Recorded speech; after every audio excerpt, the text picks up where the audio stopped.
A dark cloud looms over Pennsylvania.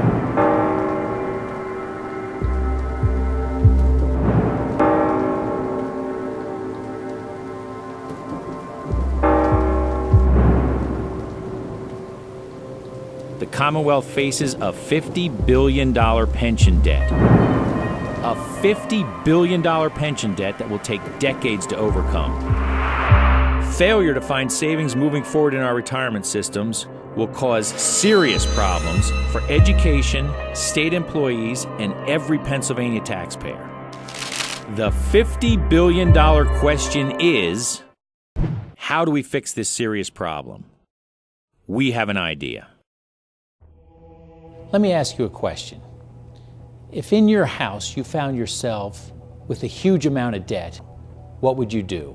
In Pennsylvania, we've got a $50 billion hole. And the most important thing for us to do right now is to stop digging.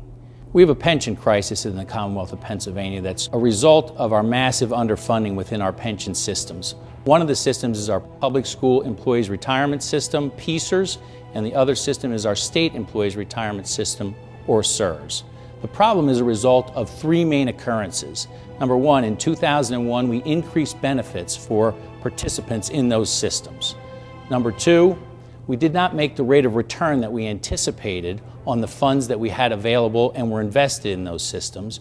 And number three, we did not make the payments that were required into those systems in periods of times when the systems were fully funded. As a result of those three things, we've got massive debts in these pension systems, and we need to work our way out. We need meaningful pension reform. $1 billion is very difficult for people to comprehend, but we find ourselves about $50 billion underfunded in these systems, and the problem is not getting any better. Without meaningful pension reform, we're going to find the situation getting worse. We've got this massive hole, and the first step needs to be for us to stop digging. If we don't act, and we don't act now, we're going to have 5 major problems. Number one, the benefits that we have already promised people are in jeopardy. Number two, we need to protect the programs for our vulnerable citizens within the Commonwealth, and we'll have difficulty funding them if we continue down this path. Number three, everyone who's a property taxpayer in the state of Pennsylvania will see this huge pension debt come back to them in the form of higher property taxes. Number four, our inability to adequately fund our school districts will be detrimental to the children to the Commonwealth of Pennsylvania moving forward.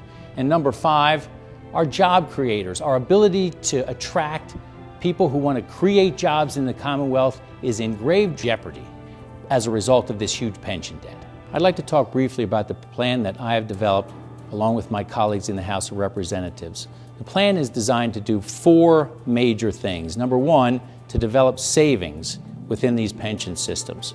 Number two, to lower costs. Number three, to shift risk away from the taxpayer onto new recipients and new employees coming into the Commonwealth. And number four, to develop meaningful, sustainable benefits for new employees coming into the system. The plan is simply a mix between the traditional pension system that employees have right now within state government and a 401k type plan. It's called a hybrid plan. And by doing so, we can develop billions of dollars of savings within these systems. Some actuarial firms have weighed in, and they've indicated that the savings are between 11 and $15 billion. Those savings are needed so that we can preserve the programs that our government funds. Our public school systems are having difficulty with our budgets, and property taxpayers will certainly feel the pain of our increased contribution requirements into these systems. For the 2013-14 budget, the total employer contribution was $3.4 billion.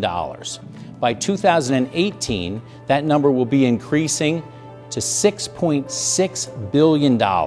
I'd like to dispel a few myths that you may have heard. Number one, this plan only affects new employees coming into the system. It does not affect current or retired employees. Number two, if you take a leave of absence, such as maternity leave, you will not come back in under a different plan. Number three, This plan does not affect any benefits promised to current employees, such as health care or other benefits. And number 4, this plan does not discriminate against anyone. All new employees coming into the systems will be treated the same. The problem is huge, but the answer is simple. We need pension reform, and we need it now. Please contact your legislator and ask them to support the Tobash Amendment for meaningful pension reform. For more information, go to www.paneedspensionreform.com.